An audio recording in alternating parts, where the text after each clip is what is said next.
ಕೊಲೆ ಕೇಸ್ ಬಳಿಕ ಅಂದರೆ ಜೈಲು ವಾಸದ ಬಳಿಕ ದರ್ಶನ್ ಮೊದಲ ಪ್ರತಿಕ್ರಿಯೆಯನ್ನು ಕೊಟ್ಟಿದ್ದಾರೆ. ಈ ಬಾರಿ ನಾನು ಹುಟ್ಟುಹಬ್ಬವನ್ನು ಆಚರಿಸಿಕೊಳ್ಳಲ್ಲ. ನನ್ನ ಪ್ರೀತಿಯ ಸೆಲೆಬ್ರಿಟಿಗಳಿಗೆ ನಾನು ಕ್ಷಮೆಯನ್ನು ಕೋರ್ತೀನಿ. ಯಾಕೆಂದರೆ ನನ್ನ ಕೈಲಿ ನಿಲ್ಲಕ್ಕಾಗ್ತಾ ಇಲ್ಲ. 3 ಜನರಿಗೆ ನಾನು ಧನ್ಯವಾದವನ್ನು ತಿಳಿಸುತ್ತೇನೆ. ನಟ ಧನ್ವೀರ್, ನಟಿಯರಾದ ರಚಿತಾರಾಮ್ ಮತ್ತು ರಕ್ಷಿತಾಗೆ ಧನ್ಯವಾದ. ಧನ್ವೀರ್ ಸದಾ ನನ್ನ ಜೊತೆಗಿದ್ದ ನನ್ನ ಕಷ್ಟದ ಸಂದರ್ಭದಲ್ಲೂ ಕೂಡ. ನನ್ನ ಪ್ರಾಣ ಸ್ನೇಹಿತೆ ರಕ್ಷಿತಾಗೂ ಕೂಡ ಥ್ಯಾಂಕ್ಸ್ ಅಂತ ಹೇಳಿದ್ದಾರೆ. ನನ್ನ ಎಲ್ಲ ಸೆಲೆಬ್ರಿಟಿಗಳಿಗೂ ನಾನು ಚಿರಋಣಿಯಾಗಿರ್ತೀನಿ ಅಂತ ನಟ ದರ್ಶನ್ ಹೇಳಿದ್ದಾರೆ. ಅಂದರೆ ಈ ಕೊಲೆ ಕೇಸ್ ಆಯಿತು, ಅದಾದಮೇಲೆ ಅವರು ಅರೆಸ್ಟ್ ಆದರು, ಜೈಲ್ ಸೇರಿದ್ರು, ಪರಪ್ಪನ ಅಗ್ರಹಾರ, ಅದಾದಮೇಲೆ ಬಳ್ಳಾರಿಗೆ ಹೋದರು, ಅದಾದಮೇಲೆ ಬಂದು ಹಾಸ್ಪಿಟ್ಲಲ್ಲಿ ಅಡ್ಮಿಟ್ ಆಗಿದ್ರು. ಈಗ ಫಸ್ಟ್ ರಿಯಾಕ್ಷನ್ ಕೊಟ್ಟಿದ್ದಾರೆ. ಆ್ಯಕ್ಚುಲಿ ಬರ್ಡೇ, ಯಾಕಂದರೆ ನೀವುಗಳು ತುಂಬ ಆಸೆ ಪಟ್ಟಿದ್ರಿ, ನನಗೂ ತುಂಬಾ ಆಸೆ ಇತ್ತು. ಯಾಕಂದರೆ ಪ್ರತಿಯೊಬ್ಬರನ್ನು ಮೀಟ್ ಮಾಡಿ ಥ್ಯಾಂಕ್ಸ್ ಹೇಳೋಣ ಅಂತೇಳಿ.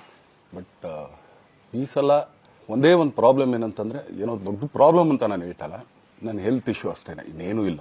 ಯಾಕಂದರೆ ತುಂಬ ಹೊತ್ತು ನಿಂತ್ಕೊಳ್ಳೋಕ್ಕಾಗಲ್ಲ. ಯಾಕಂದರೆ ಏನು ಪ್ರಾಬ್ಲಮ್ ಅಂತ ನಿಮ್ಗಳಿಗೂ ತುಂಬ ಚೆನ್ನಾಗಿ ಗೊತ್ತು. ಯಾಕಂದರೆ ನಿಂತ್ಕೊಂಡು ನಾನು ಆ್ಯಕ್ಚುಲಿ ಎಲ್ರಿಗೂ ವಿಶ್ ಮಾಡೋಕ್ಕೆ ನನ್ನ ಕೈಲಿ ಆಗಲ್ಲ ಅಂತ. ಯಾಕಂದರೆ ಯಾವಾಗ ಇಂಜೆಕ್ಷನ್ ತೊಗೊಳ್ತೀನೋ ಒಂದು 15-20 ದಿನ ಅಲ್ಲಿ ಬಿ ಓಕೆ. ಬಟ್ ಆಮೇಲೆ ಮತ್ತೆ ಅದ್ರ ಪವರ್ ಕಮ್ಮಿ ಆಗ್ತಿರಂಗೆ ಪೇನ್ ಸ್ಟಾರ್ಟ್ ಆಗುತ್ತೆ. ಯಾರಾದ್ರು ನಾನು ಒಪ್ಕೊಂಡಿದ್ದೀನಿ ಸಿನಿಮಾಗಳು. ಸೊ ಯಾಕಂದರೆ ನಾನೆಲ್ಲ ನನ್ನ ನಿರ್ಮಾಪಕರಿಗೂ ಥ್ಯಾಂಕ್ ಹೇಳೋಕ್ಕೆ ಇಷ್ಟಪಡ್ತೀನಿ. ಯಾಕಂದರೆ ಇಷ್ಟು ದಿನ ಕಾದರು. ಸೊ ಅದೊಂದು ರೀಸನ್ಗೋಸ್ಕರ ಅವ್ರುಗಳು ಆ್ಯಕ್ಚುಲಿ ಇಷ್ಟು ದಿನ ಕಾದಿದ್ದಾರೆ. ನಾನು ಅವ್ರುಗಳಿಗೆ ಅನ್ಯಾಯ ಮಾಡಬಾರ್ದು. ಯಾಕಂದರೆ ಅವರು ಒಂದು ಏನೇನೋ ಪ್ರಾಜೆಕ್ಟ್ಗಳನ್ನು ಕೊಟ್ಟಿರ್ತಾರೆ ಅಂಥೇಳಿ. ಸೊ ಅದಕ್ಕೋಸ್ಕರ ಸ್ವಲ್ಪ ಇದು ಮಾಡ್ತಾಯಿದ್ದೀನಿ. ಯಾಕಂದರೆ ಎಲ್ಲರಿಗೂ ಪುಷ್ ಆಗುತ್ತೆ ಅಲ್ಲಿವ್ರಿಗೆ ಪುಷ್ ಮಾಡೋಣ ಅಂತ ನಾನು ಟ್ರೈ ಮಾಡ್ತಾಯಿದ್ದೀನಿ, ಇಲ್ಲ ಅಂತಲ್ಲ. ಯಾಕಂದರೆ ನಾನು ಸಿಗ್ತೀನಿ, ನಾನು ಸಿಗಲ್ಲ ಅಂತಲ್ಲ, ಖಂಡಿತ 101% ನಾನು ಸಿಗಬೇಕು. ಯಾಕಂದರೆ ನಿಮ್ಮೆಲ್ಲ ಇಂಡಿವಿಜುವಲಿ ನಾನು ಥ್ಯಾಂಕ್ಸ್ ಹೇಳಲೇಬೇಕು ಅದನ್ನು.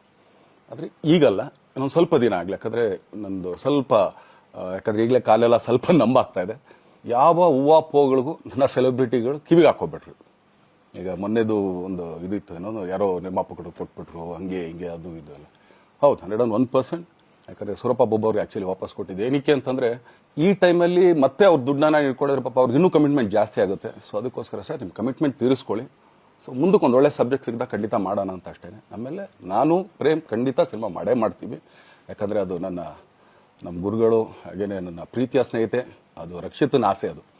ಸೊ ಇಲ್ಲ ಮಾಡೇ ಮಾಡೋಣ. ಸೊ ಬಟ್ ಒಂದೇನಂದರೆ KVN ಪ್ರೊಡಕ್ಷನ್ಸ್ ಅವರು ಪ್ರೊಡಕ್ಷನ್ ಮಾಡ್ತಾ ಇದ್ದಾರೆ.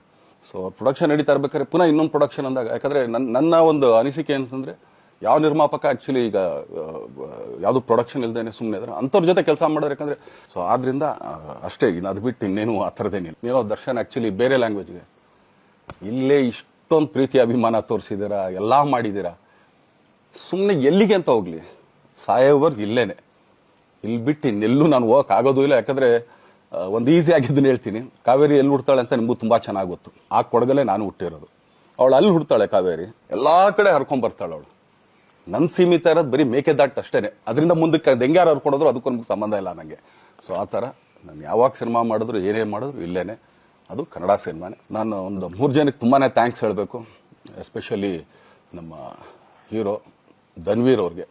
ಯಾಕಂದರೆ ಆತ ಪಾಪ ಯಾವಾಗಲೂ ಜೊತೆಲೇ ಇದ್ದು ನಮ್ಮೊಂದು ದೊಡ್ಡ ಬೆನ್ನೆಲುಬು, ಮಾರಲ್ ಸಪೋರ್ಟ್ ಆಗಿದ್ದು. ಸೊ ಧನ್ವೀರ್ ಅವ್ರಿಗೂ ಥ್ಯಾಂಕ್ಸ್. ಹಾಗೆಯೇ ನಮ್ಮ ಬುಲ್ಬುಲ್ ರಚಿತಾರಾಮ್ ಅವ್ರಿಗೂ ತುಂಬಾ ಥ್ಯಾಂಕ್ಸ್. ಹಾಗೆಯೇ ನನ್ನ ಪ್ರಾಣ ಸ್ನೇಹಿತೆ ಆದ ರಕ್ಷಿತಂಗೂ ಥ್ಯಾಂಕ್ಸ್. ಆಮೇಲೆಲ್ಲ ನನ್ನ ಸೆಲೆಬ್ರಿಟಿಗಳಿಗೂ ಅನಂತ ಧನ್ಯವಾದ ಅಂದರೂ ಕೂಡ ತಪ್ಪೇ ಅದು. ಯಾಕಂದರೆ ತುಂಬ ಚಿಕ್ಕದು.